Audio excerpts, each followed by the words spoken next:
Alors, Ménétou Salon d'Antoine Remorteur, donc jeune vigneron talentueux situé dans la région du Val-de-Loire. Nous sommes ici dans la région d'Orléans, ce qu'on appelle les vignobles du centre, réputés pour les vins de Sancerre, de Pouilly-Fumé notamment, mais aussi pour des appellations pas très loin, comme Ménétou Salon.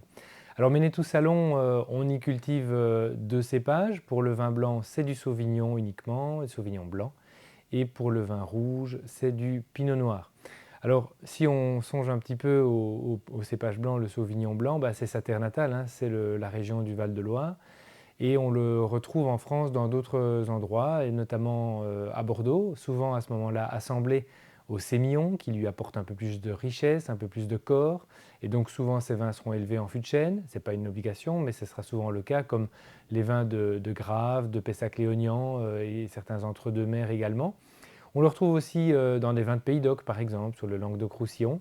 Et puis dans d'autres régions du monde, on en a fait une spécialité dans le Frioul, sur l'appellation Collioure, par exemple, où en plus de son caractère traditionnel fruité, intense, aromatique, avec ses touches de pamplemousse, d'agrumes, on lui retrouve aussi des arômes d'une certaine minéralité, donc le terroir calcaire de Collioure.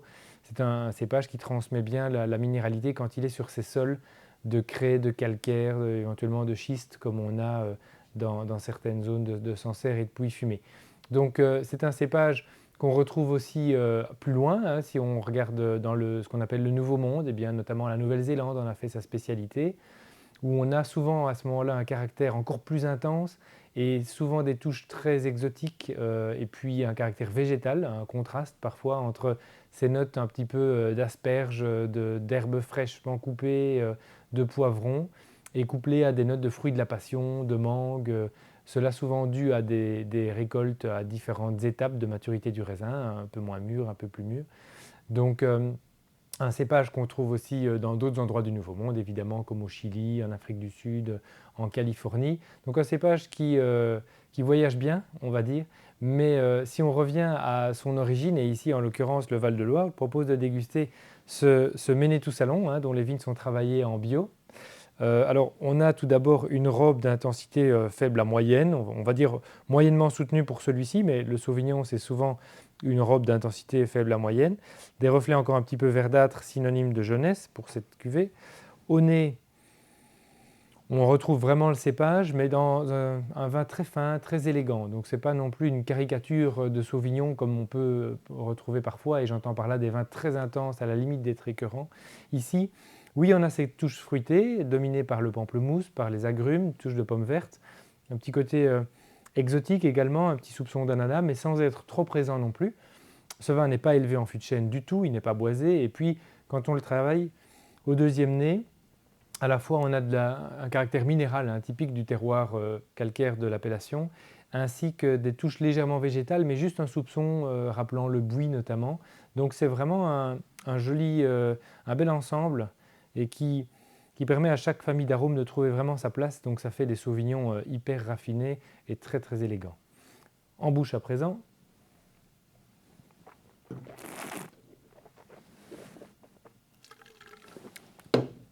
En bouche, c'est un vin blanc bien sec, comme c'est très souvent le cas avec les sauvignons, avec un côté vif, frais, assez tendu. C'est un vin plutôt léger dans l'absolu. On est dans la Loire, on est sur un pur Sauvignon, donc on recherche ce côté frais, aérien, et on croque vraiment dans le fruit, la pomme verte, les touches d'agrumes. C'est un vin qui a une longue persistance aromatique, plus de 5 à 6 caudalie, avec des arômes sur la minéralité en finale, presque un côté un peu salin. Donc c'est vraiment une très, très belle bouteille, très réussie. Et moi j'apprécie beaucoup son degré de finesse, de raffinement. On est vraiment sur quelque chose de délicat.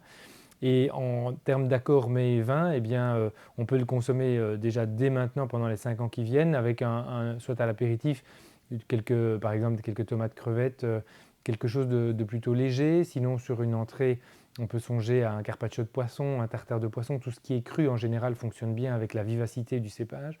Si vous êtes amateur de sushi, c'est aussi un vin idéal pour ce genre de plat. Et puis sinon, à l'heure du fromage, avec une sélection de fromages de chèvre notamment, comme le fameux crottin de Chavignol, produit pas très loin de Ménétou Salon. eh bien, ça fait un très très bel accord. Donc des beaux vins à découvrir et notamment cet exemple ici signé par Antoine Roenremorter. Bonne dégustation!